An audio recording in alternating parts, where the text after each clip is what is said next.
My name is Maryan from Somali Girls Organization. I founded the organization together with other 5 members from my community.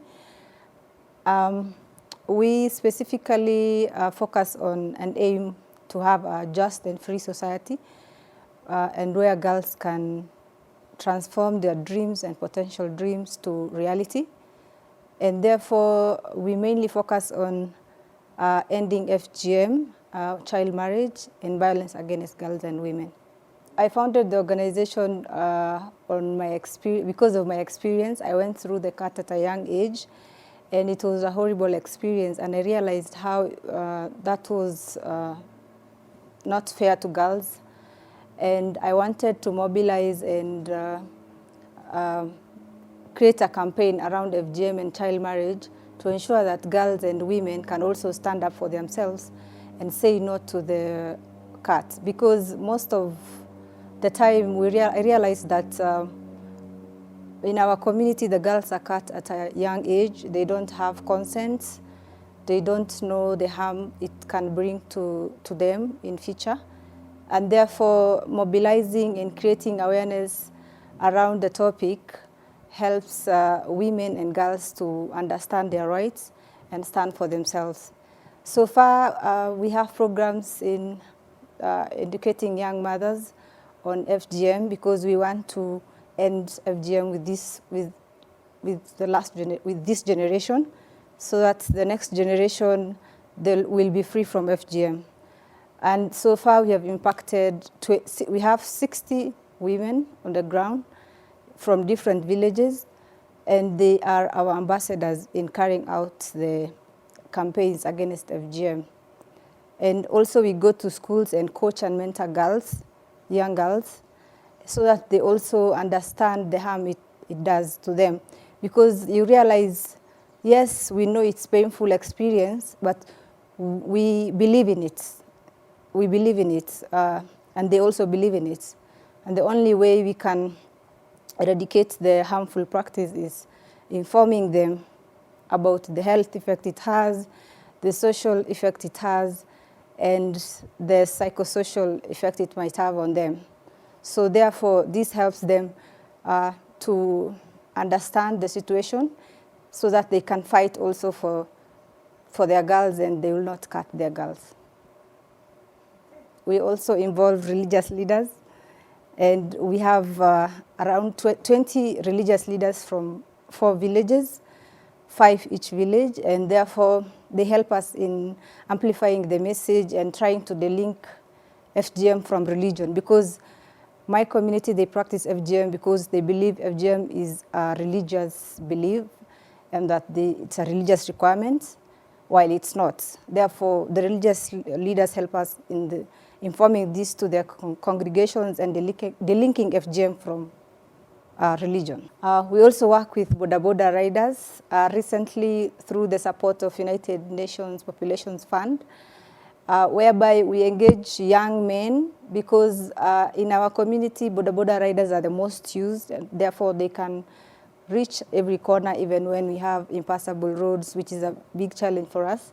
So therefore, we have educated 20 boda riders and informed them the harm FGM does to the girls and child marriage, how the potential of a girl is taken away from them. Therefore, they are our ambassadors and they amplify the message through roadshows.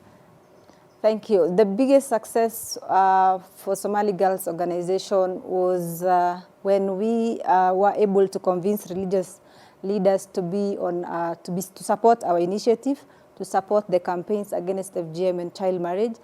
One, because religious leaders are very respected leaders in the community, and therefore, at the start, it was very hard it was a very hard entry point to get their support, because no religious leader wants to be seen to campaign against FGM or child marriage while they know that the community really is attached to the practice and its deep-rooted culture. Therefore, getting their support and having them talk in their mosques about FGM It was a very big success for us. FGM in our community is normally done in secrecy, and it's not like other communities where there's a season for FGM. So it's always been hard to know what's going on and when it's happening. And the pandemic resulted more cuts because girls were not going to school. And there was long holiday. And therefore, what we did was we amplified our awareness and created more road shows, because we realized most of the people are not even informed how harmful FGM can be. And we've done road shows, we've done religious leaders, we amplified our religious leaders meetings and trainings. One very impactful thing we did was reaching out to the indigenous community in Boni Forest, whereby they're mostly segregated from the other Somali communities, and therefore we've reached out to them and we've created a campaign whereby the chiefs are the ambassadors for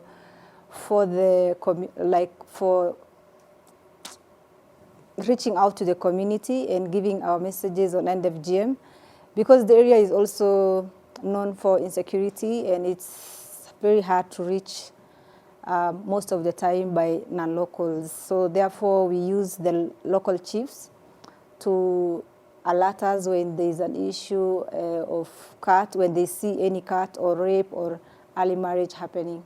Therefore, we can intervene. As an organization, in the next 5 years, we foresee we will scale up our programs to even hard-to-reach areas like Holugo, Sangailu. These are wards in the sub-county of Ijara. We were not able to reach now because of we do not have the resources to reach out to all the corners of Ijara sub-county. And therefore, we also foresee ourselves reaching out to other counties in northern Kenya and amplify our voices and increasing our campaigns and mobilizing more girls and having more success stories. Thank you. I think I deserve to be a Zuri alumni because we really are impacting the community. We are a grassroots organization, and Zuri platform helps young organizations more visible, be seen, and therefore this will be a very important step for us into scaling our programs, into increasing our visibility, and also having more attention from the international and national community and CSOs coming to Ijara sub-county. Because you realize mostly because of insecurity issues, there is less of international presence in the area. I also think we deserve Zuri Award because we have models that can work in the community that are very relevant to our cultural practices in our community. For example, using religious leaders, as well as using ambassadors, youth ambassadors and boda riders. These are very sustainable strategies, and that will be a stepping stone in ending FGM and child marriage in my community. In this IWD of 2021, we are going to celebrate women-led movements and organizations, and we are partnering with Pastoralist Girls Organization in a girl-led movement, whereby girls and women who are leaders of different CSOs come together to form a movement that will help us mobilize more girls and women into the campaign. In our organization, we work towards achieving gender equality and prosperity of women and girls. And therefore, we have different programs that target women and young girls to achieve the SDG 5.